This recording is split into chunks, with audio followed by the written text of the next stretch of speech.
What up, everybody? Welcome back to ChattTenn Sports. I guess today's the NBA edition. We're without Let's our fearless leader, go. Trey Wynn. Just me and Zachary Brooks. What's happening, my friend? Not much, man. I'm feeling great.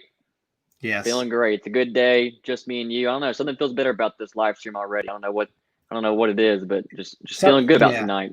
I think tonight's going It's to be a a vibe record for with you. views. Yeah, no, Yes. I'm feeling it. Yeah, we're way better looking. I mean, it's not even close. Yeah. So as always, guys, we want all the participation, whatever groups you're in, whatever friend groups you want to throw this out at. Like us, share us, all that fun stuff for tonight. We want you in the comments, fire away. As always, who we brought to you by, Mr. Zachary Brooks? Parkway Poorhouse, best wings in the state of Tennessee. They're located in downtown Chattanooga. We love Parkway. Please go down there, show them some support. We have host or watch parties there, so we'd love for you guys to jump on that once everything kind of clears up and we can all get back together soon. So please be on the lookout on all of our Facebook page and Twitter, Instagram, YouTube now. We're back on YouTube. We're on the YouTube. Huge deal. Huge. So we're really excited about that. But yeah, we always appreciate Parkway. Love to give them shout outs. And like I said, please go out there and show them some support.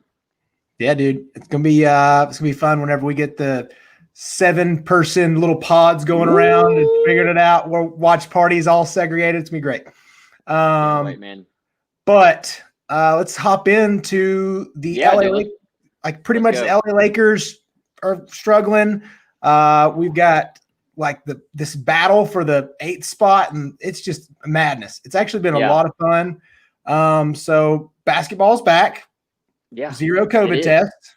Yeah. I mean, it's nuts. I mean, I obviously I'm a huge NBA fan. I think I've said that on the show before. It's definitely my favorite sport. Not a huge fan of all the politics go along with the sport, but just the actual gameplay. You just can't beat it. Can't beat the action. Can't beat the drama. But I mean, speaking of drama, I mean, that's kind of what we're, going to talk about tonight, I guess. I mean, what the heck? The Lakers, come out looking pretty good. I mean, obviously we all knew there was going to be some sort of a rust factor. We're not really sure what the athletes are doing in their off season, or I guess not off season, but just not playing. Not sure kind of what they're doing, the home workouts. Obviously, LeBron, AD, people are posting on social media, but you don't see the day in and day out. And obviously, they're only doing what they're posting on Instagram. That's not nearly enough.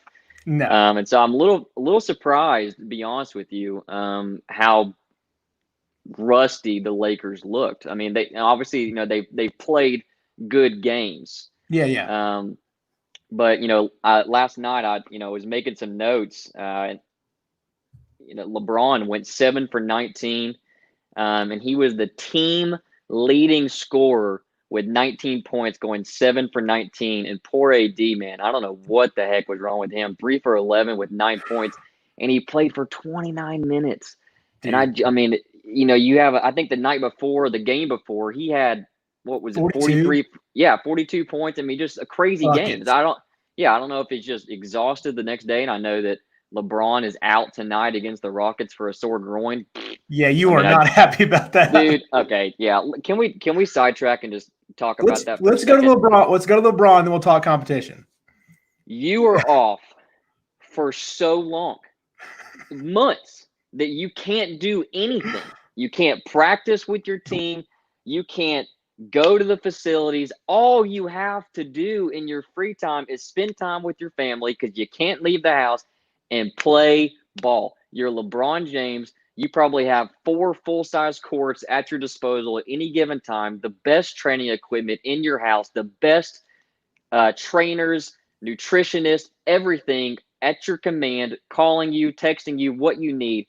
There should be no reason as to why you are sitting out for a sore groin this early into this, shortened season. I just don't. I have zero sympathy for that. I am all LeBron. He is definitely my favorite athlete. I mean, by far. But there is nothing to be said about him sitting out tonight. I know Russ is sitting out tonight, or Russ was projected to sit out tonight. Yeah. I haven't seen a confirmation. Is he? I heard it was like a sore quad, I think is what I heard.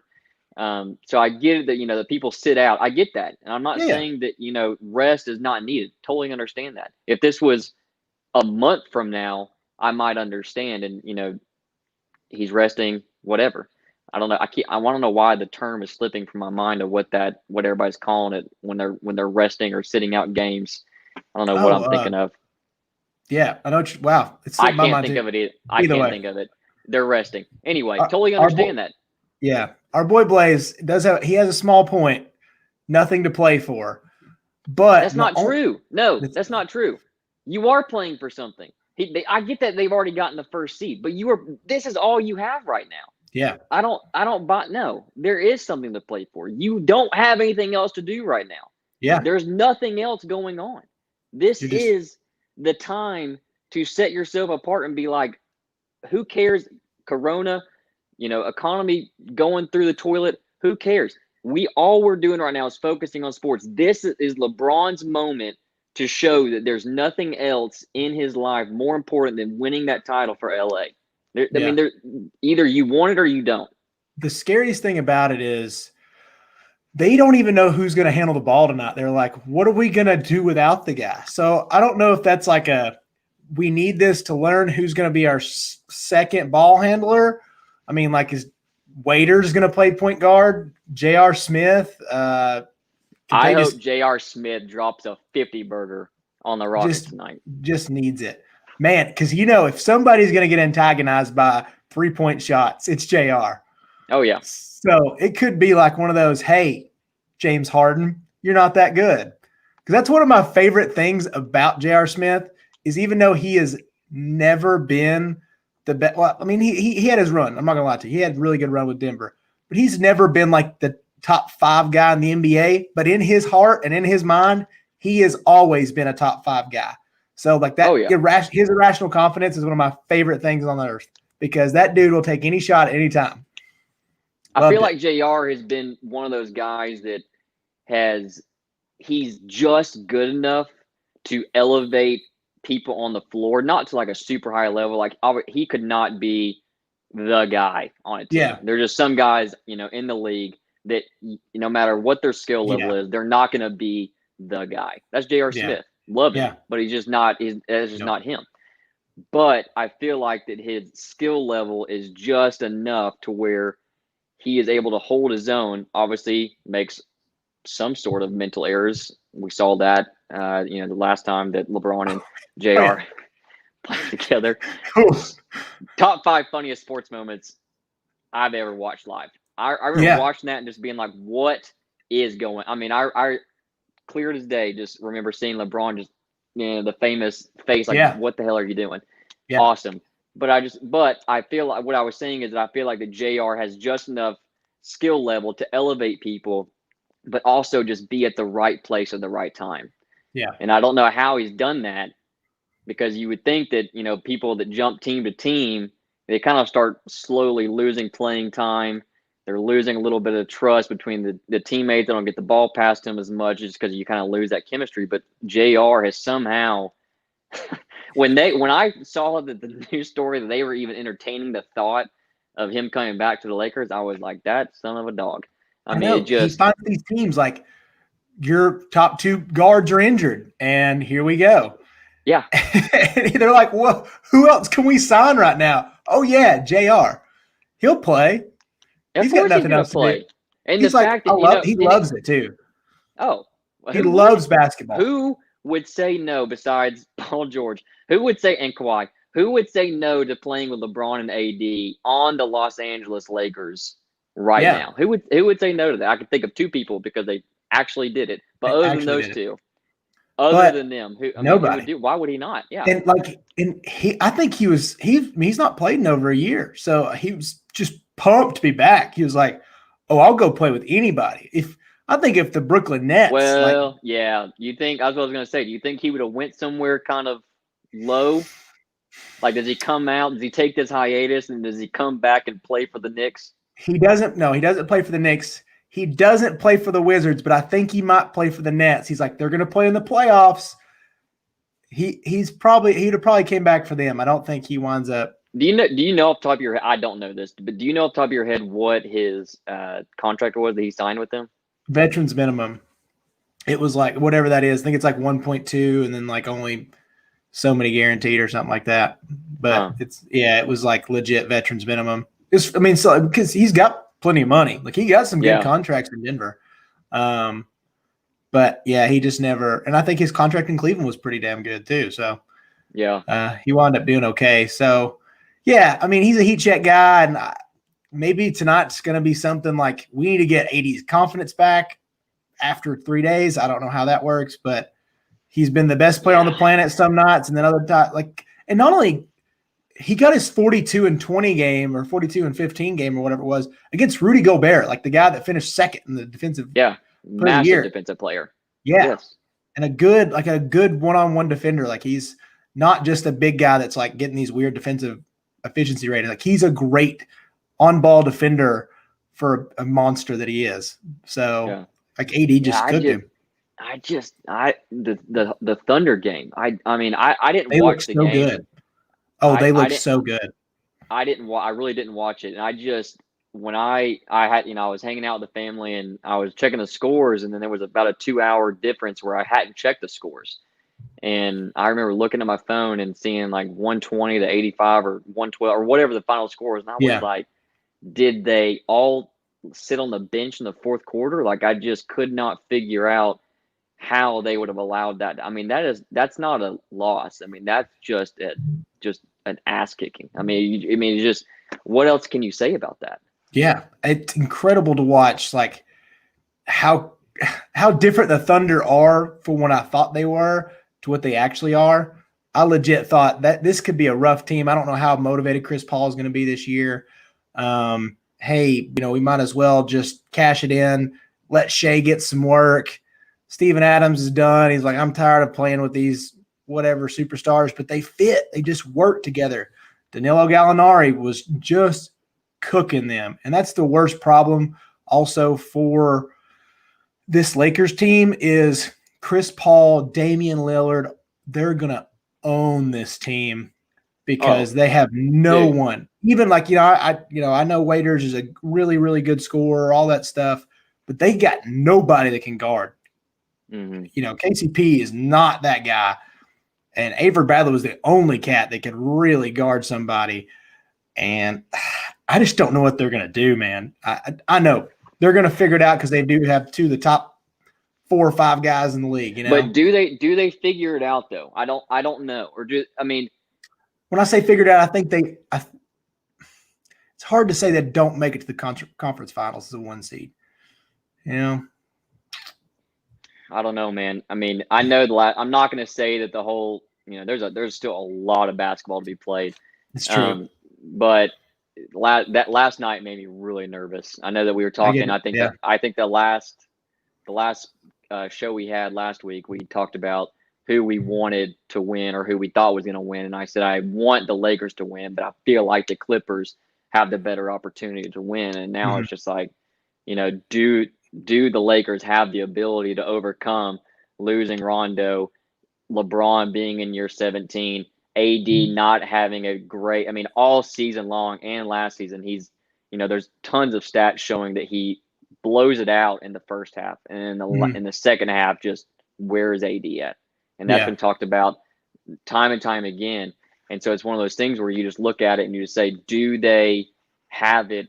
Do they have the ability to step up and make the plays they need to make? And I don't know. I don't know either. That's the only thing. I think that's why I'm so mad that LeBron's not playing tonight, because the Rockets are, some people view them as a joke team. Just because, Harden and Russ have those, really strong personalities, really bad defense. And so some people look at the Rockets as if they're, if you can stop them, you're going to beat them if you stop their offense. But I did want to see LeBron and AD going against 2 other all-stars and just to, see kind of where they were after all this hiatus. Yeah. And they've not looked good. They've been, honestly, like a lot of the top tier guys I don't know, were you watching a little bit of the Clippers game before this? Yes. Yeah. So like they don't look fantastic. Yeah. But we'll get to our actual outline as far as questions go. Like, are you surprised by like how good the bottom tier of the bubble teams really are? Like how good the competition being? Well, yeah, what I guess, that's the one question that I had written down is what had surprised us. And when I was making that, it was because I was looking at, different stats preparing for tonight's show, and freaking Phoenix Suns 4-0 in the bubble. 4-0. They had a battle with the Pacers for the best team in the bubble today. What a battle. I'm just like, how? I don't know, Booker man. making game-winning shots against. Did you see that shot? Over Paul George and Kawhi Leonard. Yeah. Did you see that shot? What a shot, man! And how cool was he at the end? Oh yeah, just chilling there. I saw his meme, and it was like when I'm waiting to go down the water slide. It's so. Dude, that's internet's too quick. Too quick. Yeah, like they're just the internet's undefeated. That's why I love them. Like you're gonna have a great meme. There's always been the best ones. Yeah. And he's been unguardable because even today, like I think they wound up kind of spacing out their points, but I think he was still like 7 for 12, 20. He had a 20 point 10 assist game. Like he's unbelievable. Yeah. Like what about you? What surprised you? Really just like how good these lower tier teams have been, like Phoenix, Indiana. The team that scares probably the Lakers the most right now is the Portland Trailblazers. Like them getting Nurkic back should scare the crap out of them, right? They looked really good against the Rockets. Mm-hmm. But, we kind of we'll talk about that down the road. I'm pretty sure I have that written down. I think that has to do with the size of the Rockets. But, yeah, the Trailblazers look really freaking good. Yeah. I just think the surprising part is like how good. Do you think it's because of kind of what Blaze was saying earlier? Nothing to play for. Are just like, let's just get out here and freaking ball. No, part of it, yeah, because like up until today, I felt like Milwaukee was kind of doing the same thing. It's like we're just gonna slide in, and then it took like today's second half. Like they were down 20 in the first half today. Yeah, and then Giannis was like, "Hey, let's really play," and I was like, "Oh yeah, I forgot you guys are that good." Yeah, and I watched him do things today. I even sent our boy Blaze a freaking Snapchat today. I was like, I'm not the same species as that guy. No, I think that just about every NBA player. It just the thing that they're able to do is just insane. But Giannis, AD, Braun, those top Zion. Those guys is just they just have a different DNA. It just I know that you talk about athleticism and training, but you just got that little special thing where I can't even imagine what it would be like to live, just to be able to do what they can do. It'd be fun. So our boy Gavin Jones says Devin Booker is the most underrated player in the NBA. He'll be in a Hawks or a Lakers jersey. If he was in a Hawks uniform in the next 3 years, Gavin Jones, there's a lot of things that I would do. It would be wonderful. Not on this live stream. Not on the live stream. My OnlyFans account would have that. That's awesome. Yeah. No, Devin Booker's dude. He's good. He's just a good. He's really good. Yeah, he's going to finish in the 50, 40, 90 club this year, which is insane for a guy that shoots it the way he does and takes some tough shots because he's not like. He's obviously a great athlete, but comparatively, he's not Giannis or anybody like that. He's 6'6", really good athlete, but he's not just like, wow, fast twitch Russell Westbrook either. Like he takes tough shots and gets to the line. Everything's a little bit downhill, just kind of bump you. And he like shimmy shakes, but he's just such a good shooter and such a he's so crafty. And, it just shows how much he's doing in his training. He had some videos come out in the off season of some of his training regimens, and they were pretty intense training sessions. And so I think that I see those videos. And that's why I appreciate those kind of videos, because I can see those in the off season, and then you watch them play in the regular season. You're like, oh yeah, well that all this makes sense. I saw the videos, I saw the work being put in, and it's nice to see that kind of come to fruition. So I agree. I'm trying to think if I have anybody else I could say is more underrated than Devin Booker. I can't. So I think I can go with Gavin and say that that's probably pretty accurate. Yeah. Honestly, did you see that top 5 list today of like the best bubble players from ESPN?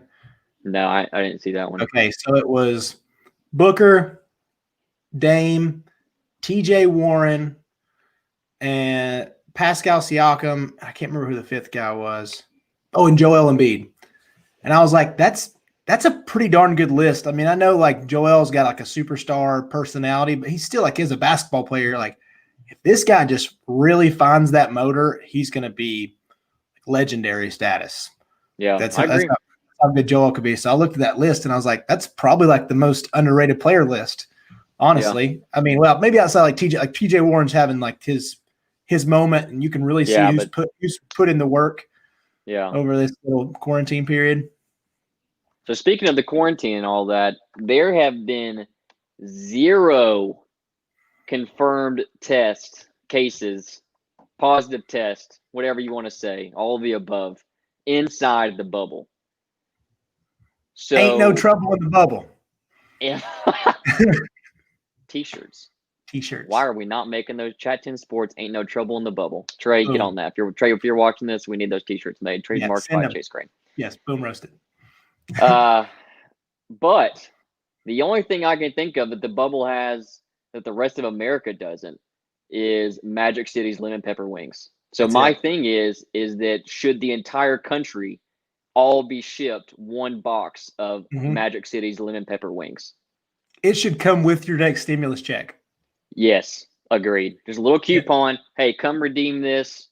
Must be 18 or 21 years or older. Come redeem this. But come redeem this coupon for your lemon pepper wings. You clearly will not get sick. No, but for real, I am really impressed that nobody has had positive tests. And that's I tough. hope it is. You see all the you see football players getting it. You see baseball players, all coaches, players, staff members. They're getting it. So there's something that the NBA is doing differently. And I don't know if it's because they had that. They brought them there a few weeks before the season started to get everybody kind of acclimated to what was kind of be going on, get them all situated. I don't know if it's because of that. And so they've had time that if they were going to be exposed, that has kind of, dwindled, and that they're all good to go now. I don't know, but I actually really am, all jokes aside with the wings, I really am impressed with the fact that there has not been any positive cases inside the bubble. And I hope that continues. And if it does, I hope that football and baseball can kind of figure it out to where we can still have those seasons. Because I am nervous about baseball, and I'm nervous about football. I'm nervous. I mean, Green Bay, ChattTenn, we put out a graphic about an hour ago that said that, Green Bay is not going to be hosting the first 2 games with fans. And so I'm getting, the more and more we talk about sports and the more and more we get along with this, I am nervous about the upcoming football season. Yeah. Just because baseball is having such a hard time with it. And I think it's just a coin flip of if you get exposed or if you don't. And so I am, a little nervous, but I am thankful that basketball has been able to figure out how to make it work. Yeah, basketball and the NHL are both working. Like 0 cases. Yeah, NHL as well. Yeah. And I know how hard it is logistically for there to be even like a double bubble situation for the MLB. I know that was talked about, but it looks like it's not going to work as easy as we'd hoped, even with no fans, to try the MLB, to do the NFL. It's going to be very tough. But yeah, I just think the NBA has really nailed it. And that's all you've heard from everybody was, hey man, I know it was goofy. They gave them a hard time and it was probably overblown for how tough it was for them when they first got there for the NBA in Orlando. But I think that everybody is really pleased of how it's working. Big fan of the JJ Redick podcast. He's in there giving weekly stuff. And he's like, man, it's funny. Like you're just playing golf, going to practice. And he's like, we're professional athletes. There's a lot of work we do. It's a 6 to 8 hour day. Like that's what you do to take care of your body, do all this stuff. But yeah, you got some downtime. So he's like, a lot of these guys are just gamers. And, they've had a few cases where people have left, but that's the better part was like, Lou Williams is about the only thing is, from what it sounds like, I don't know what happened to Zion as far as when he left, and Harden was a little late, but it sounds like that everybody was pretty cool. Like outside of the lemon pepper wings, that was about the only scare they had. And Lou Williams could have been the one that tore it down. Dude, so, how crazy how crazy if you are the one player that gets the league. No, I'm not gonna say one player is gonna get the whole league shut down, because that clearly hasn't happened with baseball. But the one case that you bring into the bubble, you got it from going to a strip club. I just don't like the chances of that. He would be just the rest of his life would just be ridiculed about that. So it probably wouldn't be as bad. Like for the Marlins, like I'm trying to think, like if you got, I know this is not to like set a standard, but like if it were the Nets, let's say he was some random dude on the Nets, Karis LeVert brings wings in or something, and he gets everybody sick, it's probably not that big of a deal. But if Lou Williams, a prominent six-man award winner, maybe the greatest six-man of all time outside like Jamal Crawford, brings it into the Clippers, gets Kawhi and Paul George sick, the amount of scrutiny they would get would he'd have death threats. I mean, people would legitimately be, threatening his life. Yeah, Lou Williams would not be an American within the next couple of weeks. Yeah. All right. They'd kick him out. Let's move down topics. We've already covered LeBron and the Lakers. I touched on this earlier, but I wanted to kind of, I guess, go into a little bit more just because we're talking about just the NBA as a whole. And this is kind of old news, but I guess I just wanted to kind of get your thoughts on it because I just watched the Portland Trailblazers and the Houston Rockets game. I watched, the full game. I think it was last night or the night before. Last night, yeah. I can't. Yeah, thank you. I don't know if I like the whole small ball thing. It's boring. And that's coming from a short dude. So you would think that I would be all about this. Yeah. Like finally, this is your brand. Yeah, I'm all about it. Even though they're all still over 6'4". I mean, they're all just massive people. I mean, they're still just towering over me. But I just don't know if the small ball is going to work. The trail. I mean, every time they would go down, if the Trailblazers would miss a layup or miss a shot, one of the 2 7-footers on the Blazers team would just reach up there and grab it. I mean, it wasn't even like Harden was jumping and trying to get these rebounds, and I was praying that one of them didn't come down and roll an ankle or blow a ACL just because they were just going up there trying to grab anything they could, and all the 7-footers had to do was just reach up there and grab it. And so I just don't know if it's sustainable. I think that some teams it could work. Yeah. But if you're talking about making a run, trying to go to the finals, I just don't know if that's a smart way to do it. I just don't. I think it's a good system to win a lot of games. Yeah. But that would be if it's a full season. This is not a full season. You have a very limited number of games. You're fighting for playoff spots, and then once you make it to the playoffs, you are, your series and you're over. And I know series are long, and a lot of things happen. People get hurt or people take rest. But what do you? I mean, does it? I know it makes sense from a basketball standpoint, but if you are the Houston Rockets GM, you've seen what's going on, and then you've seen the most recent game with the Trailblazers, and that wasn't the only time that they were outsized and lost. Do you think that this is something that you would continue to move forward with, or would you kind of say, okay, we did this? Because if we're just being honest, D'Antoni moved to this system for Russ and Harden. Yeah, I mean, that's why he moved there. Yeah. That's why he moved to this system. But I think that they need to come back and at least get one big out there. So I guess the only person they have of a reasonable size is on their roster is Tyson Chandler, and he's like 80. So I don't know. I'm always kind of wondering if but I don't think he's even played. So it would just not be logical for him to just like all of a sudden appear as a wrinkle in the playoffs, Mm-hmm. So I don't know what they're going to do. I think they need to get one more big. They have to. They have to find. It blows my mind they got rid of Capella. Like, he seemed like the right thing. I know, like, you don't have to always play him, and I guess technically he was too expensive for what they were going to use him for, but he seemed like the right fit for your 18 to 20 minutes a game for them. Like, if you want to win a champ, like, you're going to have somebody like Clint Capella. You got to have somebody that's going to hang with AD. And another person that's not even played yet, it's Montrezl Harrell. That's somebody you got to have. Like, he is going to annihilate PJ Tucker. Heck, Zubac played great today. So, I mean, there's just some tough matchups they're going to have to deal with, and I don't think so. Nurkic was tough with them yesterday.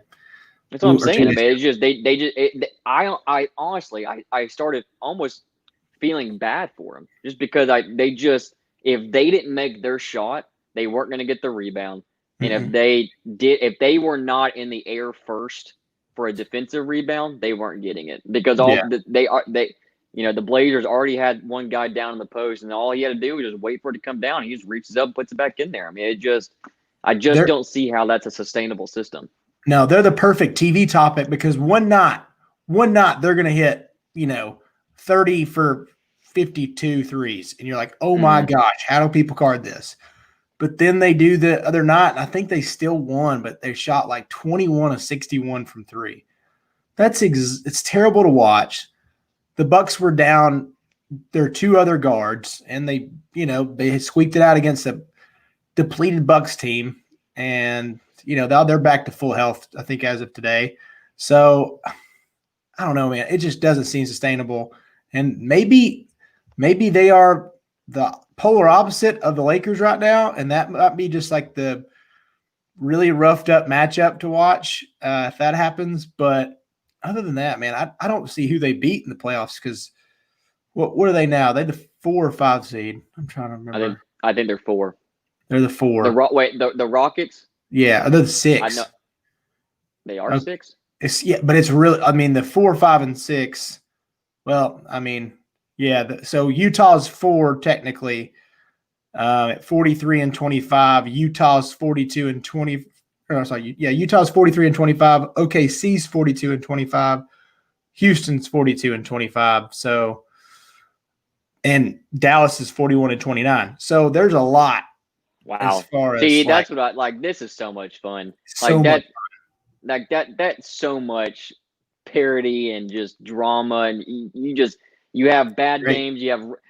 Okay, here's my thing. Why is Russ sitting out? It's that close. I know. Unless if your leg better be hanging on by one tendon. If I'm sitting out of tonight's game, you're playing against the number 1 seed. I don't understand that mentality. It's don't crazy. Get it. I mean, if you lose, I guess Dallas can move up. I don't know. I guess they don't play as many games. Maybe something like that. There's got to be a way they can move up. But if Dallas moves up, then Houston's playing the Clippers in round 1.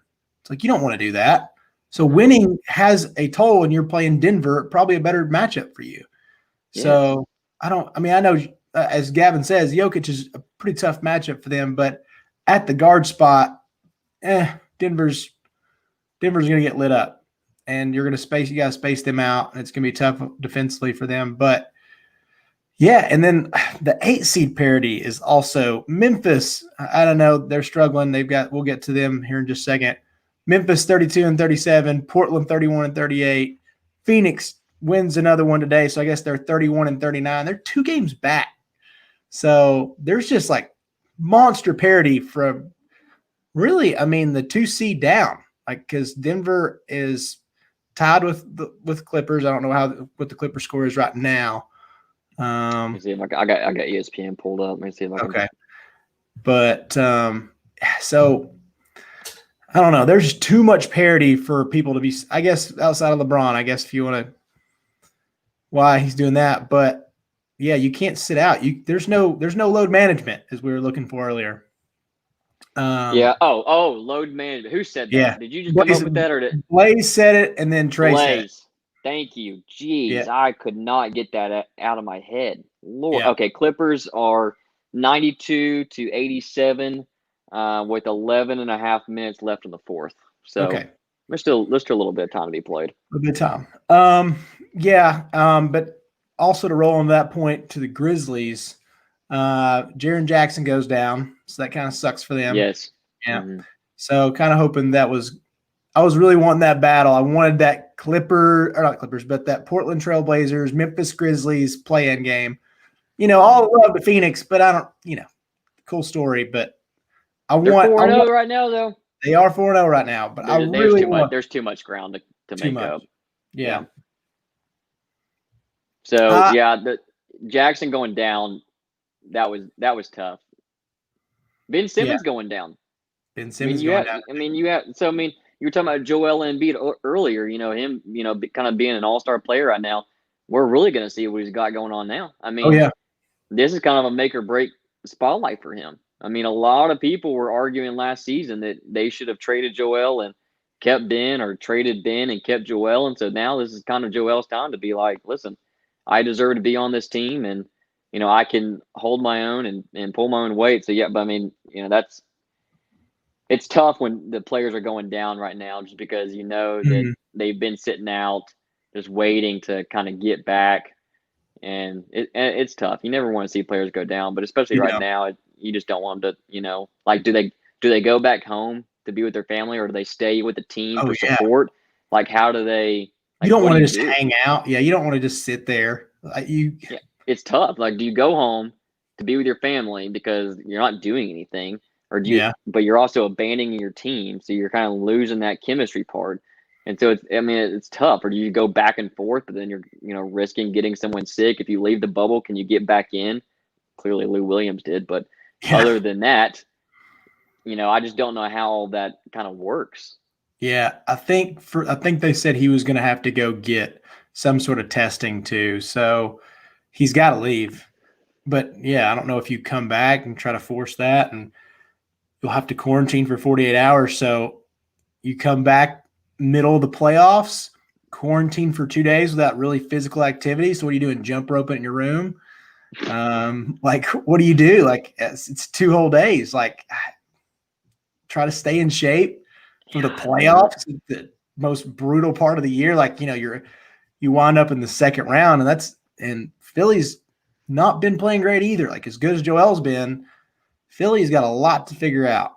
And maybe I know that Simmons Embiid thing's crazy nonsense. I can't believe those two can't figure it out to be such smart basketball players. And I know both of them think that they are much better 3-point shooters than they are. And, because Ben's getting low confidence now. I like to see that. I like that he pulls it up.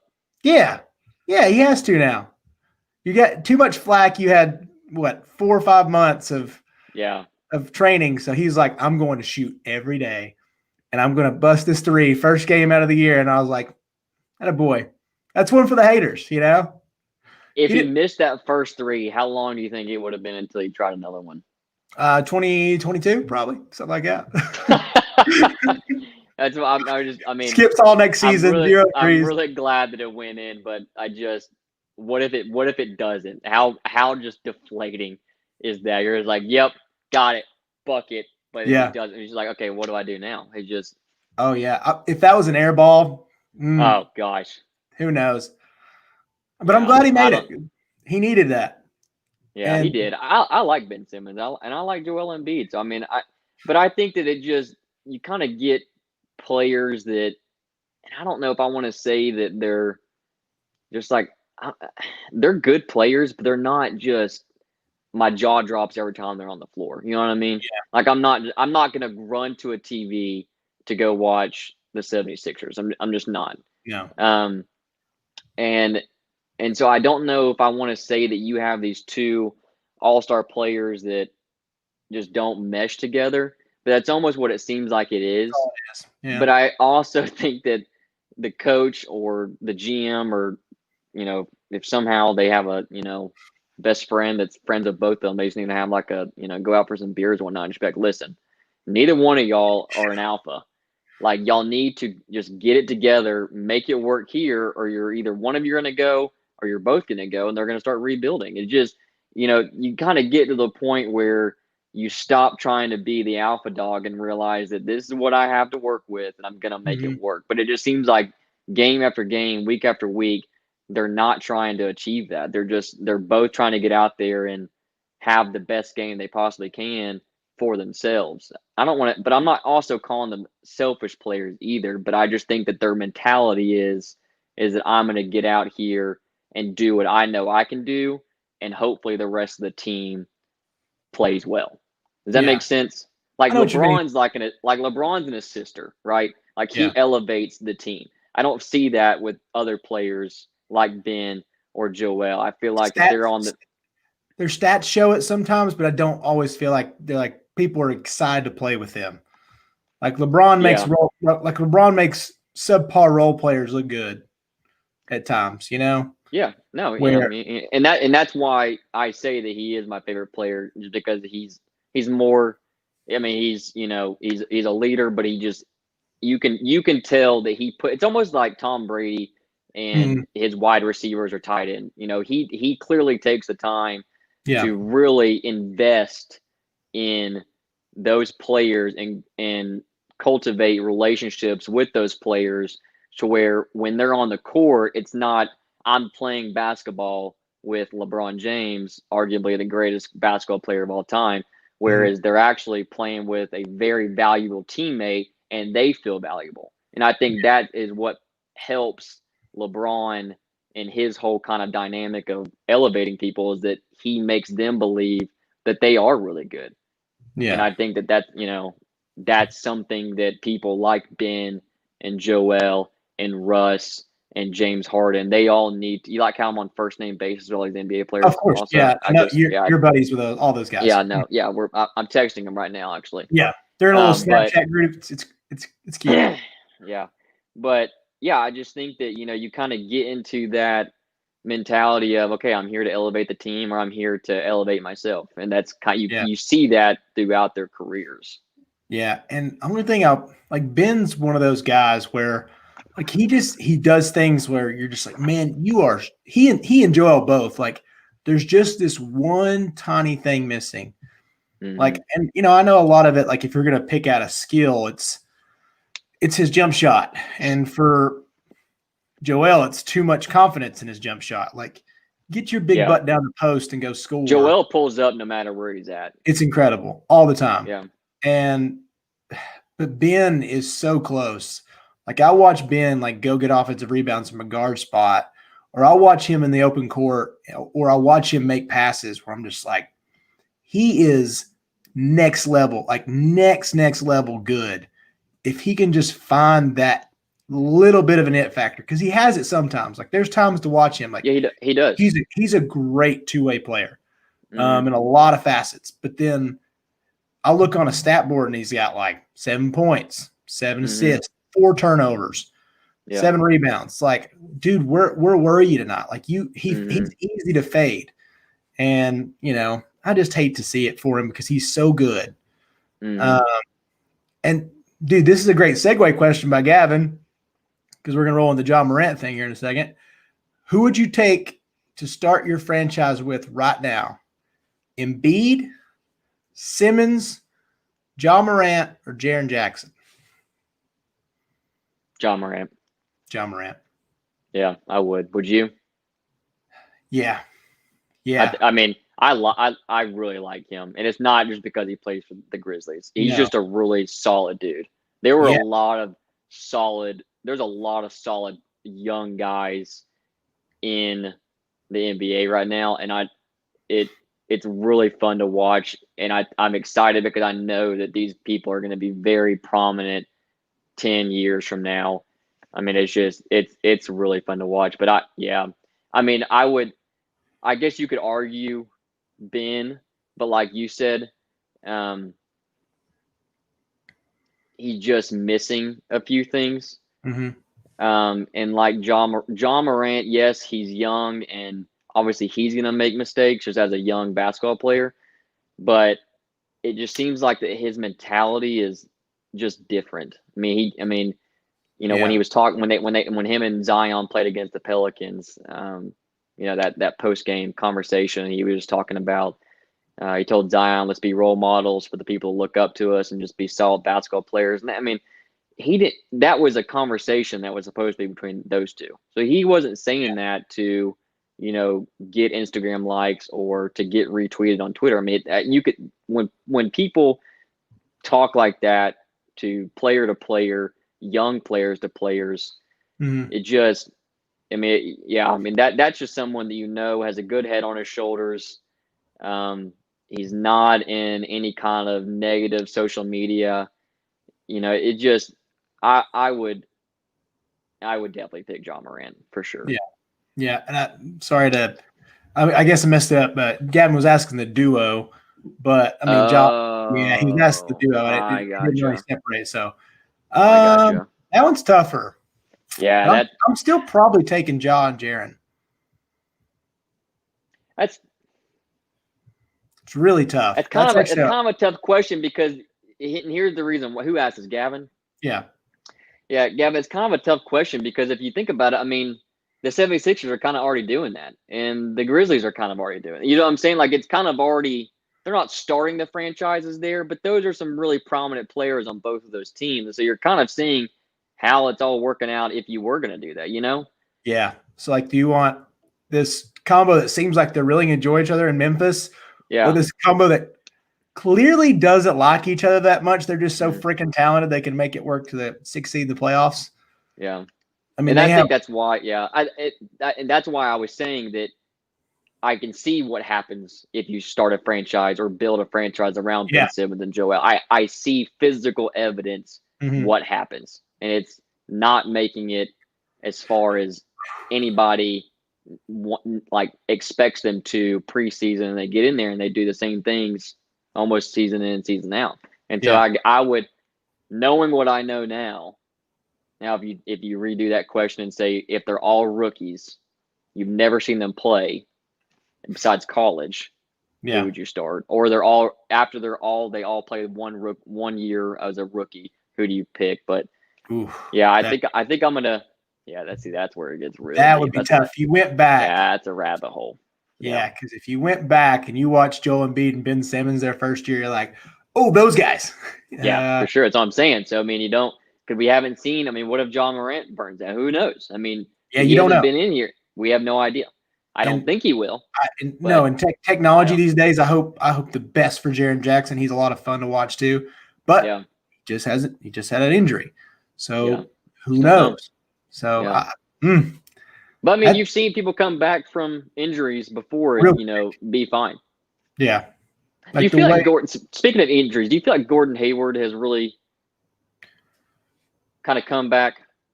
I'd say like 85%. He used to have a little bit more bounce, and now I know 3 years is 3 years. Like we're getting to that point. I mean, you're way older than me because you're an old man. But I have a gray patch right here. I don't know if my camera can pick that up, but I have a whole gray patch. But even 3 years at our age span, because I think Gordon's right around it. You lose a little bit. You try to go. Let's say you're playing some hoops and you get really winded and you realize I can't get off the floor anymore. Just shooting basketball. I don't know. Let's call it Tuesday. What I was doing. See, I was really exhausted just warming up, shooting basketball the other day. But here and there. But so I think he's probably like 85%. But I still think skill level, he's played well in the bubble. Not great. I'm thinking of just massive injuries when you come back. That's the guy that just off the top of my head I thought of. I'm sure there's another handful of players, but I don't know of anybody else it's just tough to gauge. It's tough to gauge how your body's going to react to the therapy, and it just. And also, Jaren's 20, but he's also 6'11", so there's tall guys. Yeah, I mean it's just tough. I mean it's just and I think what makes it tough for them physically is just like you said, he's 6'11". That's a lot of weight on your leg. Yeah, no matter how healthy you are. So I mean, there's and I know that the therapists understand that. I'm sure they come up with all these crazy trainings for it. But at the end of the day, I mean, the larger of a human being you are, it's like when it comes to those kind of injuries, I would think in all of my medical experience, you know, thank you. That's actually a really good one. That's the perfect example. Yeah. Yeah. That's a really good. Yeah. I mean, he came back and, fine. So, I mean, it can happen. Yeah. Yeah. So, let's kind of slightly reverse. We'll go back and talk about a little bit of the Ja Morant thing. I know Trey Wynn question was, with the large portion of the season being played by Ja Morant, probably winning the Rookie of the Year, or the small sample size of Zion Williamson dominating for his 18-ish games, I think is what he played right now. Who is your Rookie of the Year? I think right it's kind of or who's going to win. Who do you think? I think it's pretty sealed. I don't think they're going to give it to the 18-game guy. But if you had to pick, like if you were going to pick, I would pick Zion. Think so? Yeah, I would. Just because there's so much pressure on that kid. Oh, yeah. There's so much pressure. I cannot imagine. It's everything that every kid dreams, right? Like you play for an NBA team and you are the star. Everybody is betting every chip on you to be what you are expected to be. Mm-hmm. And the only times that he has really had bad games is when they have limited his minutes because they're scared of him getting hurt, which is fair. I thought that his rehab time for his injury was crazy long, and when he came back, they were playing him like 12 or 13 minutes a game, and the dude just wants to get out there and play. And he plays so hard. Maybe I wouldn't give it to Zion because maybe I wouldn't give it to Zion because I think that Ja Morant deserves it because he has played the full season, and has had the games that he, he's just a dog and just gets out there and balls. And so you can't say anything bad about Ja Morant and you can't say anything bad about Zion, except for the fact that Ja has played so many more games than Zion. Yeah. But are you going to sit there in your home and tell me that if Zion played as many games as Ja Morant, that he wouldn't have better stats? Yeah. Because both of them made like an impact.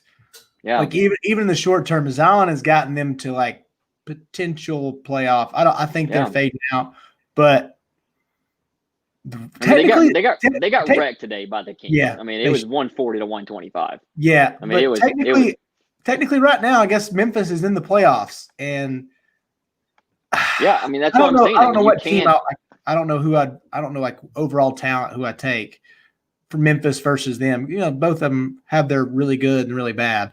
So I mean, I guess I'd say overall talent, New Orleans is better, but like Ja Morant's really taken him to the next level. I'm saying almost 100% it should be Ja. But I also understand the Zion argument because. But would you give it to Ja if Zion had played a full season? I think it'd be too hard. I think Zion would probably win it. He would have been like if he was fully healthy, he would have had games like Ja's had really good games. Like he's had his triple double, he's played really well. But Zion would have had like a couple like 30, 20, 10 games. He would have had just stupid numbers. And all the plays he would have just been a highlight factory. So it would have been really tough. I'm trying to look up the stats from the game today to see what Zion, just how the Pelicans played against the. It doesn't matter. I was just looking up the stats. I like that comparison, Gavin. Like Ja's very Derrick Rose like. He's electric. I mean, dude, those guys get off the floor.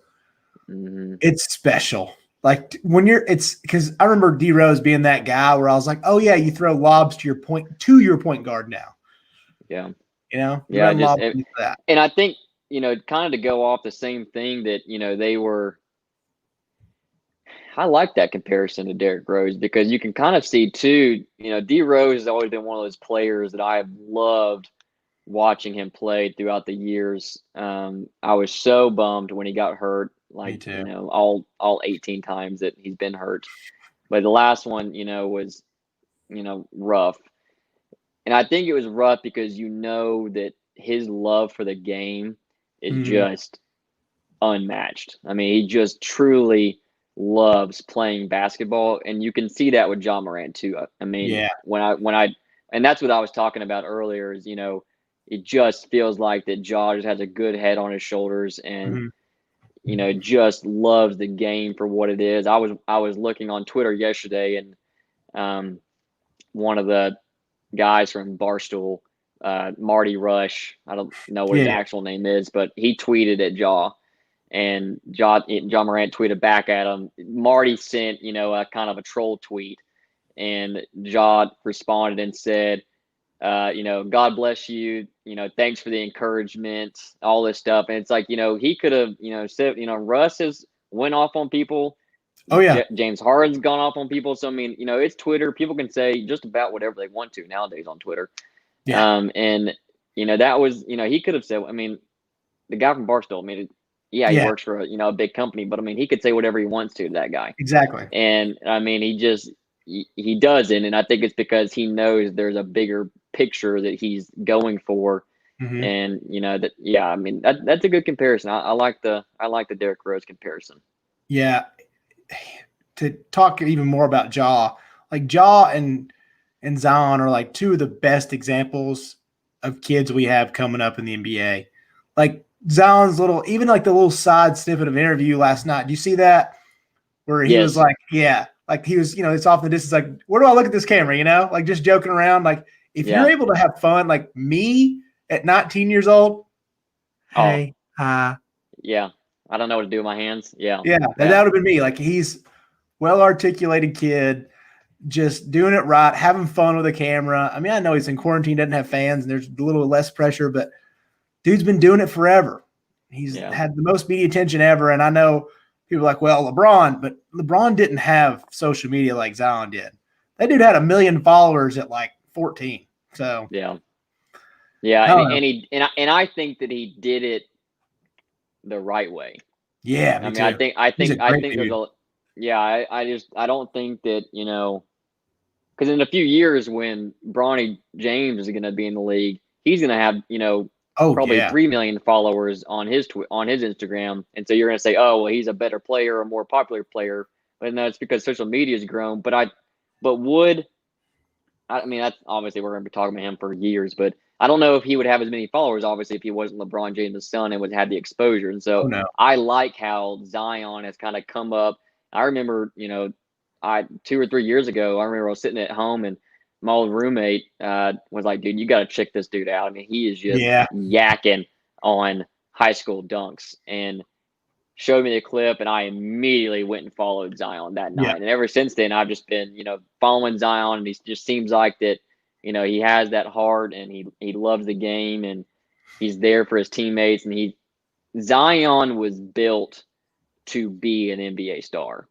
He has been groomed, and I don't, shout out to his parents. I don't know how they were able to, cultivate a child that has grown up into this guy that, he will be the face of the NBA one day. Yeah. He and Ja both will. I really think we have two future, like legendary stars. Like, they'll be top 75 guys. That's what I legit believe.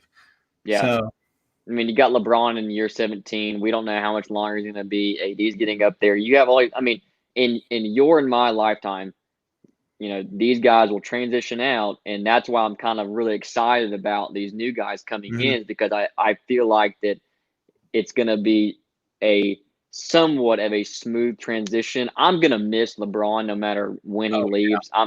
There will be players that I just miss watching on the court. But I also think that the league is kind of setting itself up to just not even miss a beat. I mean, I hope it's like that. I hope that when these stars do retire, that it's not like, okay, it's not as exciting, not as much drama. Yeah. But I don't think it's going to be like that. I think that it's going to be very much so, still super competitive and tons of parity. And, I love the NBA, and I think that it's heading into just a great direction. Yeah. The superstar level is unbelievable. Like there's legit like 7 guys you have a really good case for to win an MVP this year. Yeah. Like there's legit. And to give you an idea, if like people are like, well, it's always like that. No. Peja Stojakovic finished 3rd in the MVP voting in 2005. Stop. This is monster parity. And Gavin's little question here, Zion or Jason Tatum. Like Jason Tatum's another guy that's like, holy crap, he's gone to a different stratosphere. Like he's not played as well in the bubble, but right before was it's because they got a haircut. The haircut game though. He balled. So yeah, I think I'm gonna pick Zion over Jason Tatum. Jason Tatum's, I mean, he's gonna be great. Dude, he's a good player, but I'm picking Zion. Zion has that X factor, a little bit more of a skip in his step. Yeah. I mean, I'm picking Zion. Maybe I'm too wrapped up into it, and I'm blinded, and I'm a sheep, and I'm gonna, I got a cloth over my head. I don't know. Maybe I am, but what I have seen right now is just he's just that dude, and he's gonna be that dude for a long time. Yeah, he's got everything you want. So yeah. Well, dude, we done, Zo? Yep, we're good. I think it's a good time to wrap this up, guys. I want to be sure to give a shout out to our producer tonight's show is actually Trey. He's kind of sitting behind the scenes, facilitating everything. So we appreciate him running this. Chase has been fun. Guys, please be sure to visit our ChattTennSports.com website for all of our publishes, our stories, our Instagram handles, all of our social media is on there. You can look at anything that we have going on. We'll post our watch party, meetup links on there. Follow our Facebook, follow our Twitter, ChattTenn Sports. Chase, where can they find you at on Twitter? I'm at mcgreen423 and then Chaser3050 on the Instagram, man. What about you? I'm Zachary T. Brooks on both of those. Chase, again, it's been a great time. Pleasure as always, sir. Yeah, we'll do it again. Appreciate it. Peace out, guys.